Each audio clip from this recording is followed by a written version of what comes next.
स्थानीय निकाय के चुनाव में बीजेपी के प्रत्याशी प्रचार के लिए अपने दौरे के पहले दिन इंदौर पहुंचे। केंद्रीय मंत्री ज्योतिरादित्य सिंधिया के स्वागत में इंदौर बीजेपी के कार्यकर्ताओं ने पोस्टरों से सजा दिया, लेकिन एक पोस्टर इंदौर 2 से विधायक रमेश मंडोला ने सिंधिया के स्वागत में लगाया हुआ था, जो पूरे शहर में चर्चा का केंद्र बना। इस पोस्टर में प्रदेश के सभी बड़े नेताओं के फोटो लगे थे, नहीं था तो बीजेपी के मेयर प्रत्याशी पुष्यमित्र भार्गव का फोटो।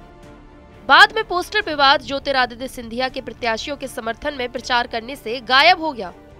पूरे प्रचार के दौरान विधायक मंडोला मेयर प्रत्याशी पुष्यमित्र भार्गव सिंधिया के साथ साथ नजर आए। सिंधिया ने ब्रिलियंट कन्वेंशन सेंटर में हुए कार्यक्रम में इंदौर शहर भाजपा के घोषणा पत्र दृष्टि का विमोचन किया। इस अवसर पर उन्होंने कहा कि 20 साल पहले इंदौर की स्थिति इतनी खराब थी कि लोग यहां से पलायन करते थे, लेकिन इसके बाद वरिष्ठ नेता कैलाश विजयवर्गीय सहित अब तक भाजपा के ही महापौर रहे हैं, जिससे इंदौर को नई दिशा और गति मिली है।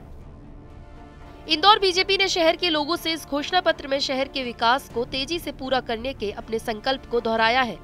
बीजेपी ने घोषणा पत्र में कहा है कि शहर में उनका मेयर बनने और सभी वार्डों में पार्षदों के जीतने पर वरिष्ठ नागरिक का स्वास्थ्य बीमा योजना शुरू करेंगे।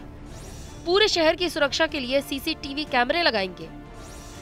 हर कॉलोनी के पार्क में ओपन जिम की स्थापना करेंगे। स्मार्ट सिटी के नक्शे 24 घंटे में पास होंगे और उनकी फीस भी व्यवहारिक होगी।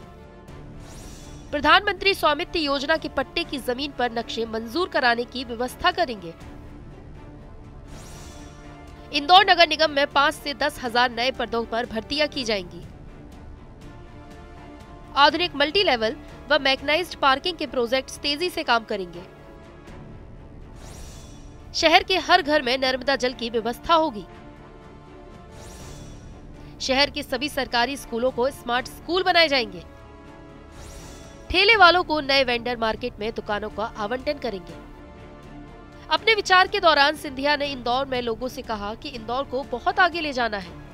इस शहर की पहचान एक मिनी मुंबई के रूप में है, लेकिन मैं चाहता हूं कि हम मुंबई से भी आगे निकलें।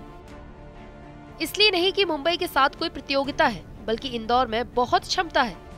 20 साल पहले इंदौर से लोग पलायन करते थे, अब निवेश के लिए कंपनियां इंदौर आ रही हैं।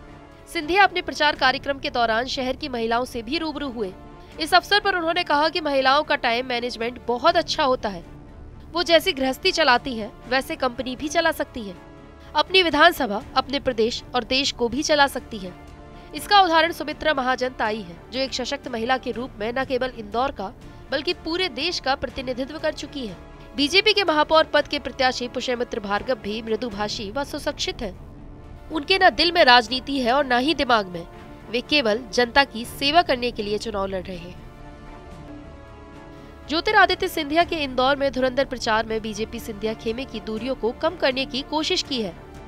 जब से सिंधिया बीजेपी में आए हैं, उनके साथ कांग्रेस में काम कर चुके बहुत सारे कार्यकर्ताओं ने बीजेपी ज्वाइन की है, जिसके बाद सिंधिया खेमे और बीजेपी के पुराने नेता कार्यकर्ताओं के बीच तालमेल नहीं हो पा रहा है। सिंधिया के प्रचार दौरे से काफी हद तक तो दोनों की दूरियां कम होने की दशा में एक कदम है और कोशिश है बीजेपी के मेयर प्रत्याशियों सहित सभी पार्षदों को जीत आसान हो सके।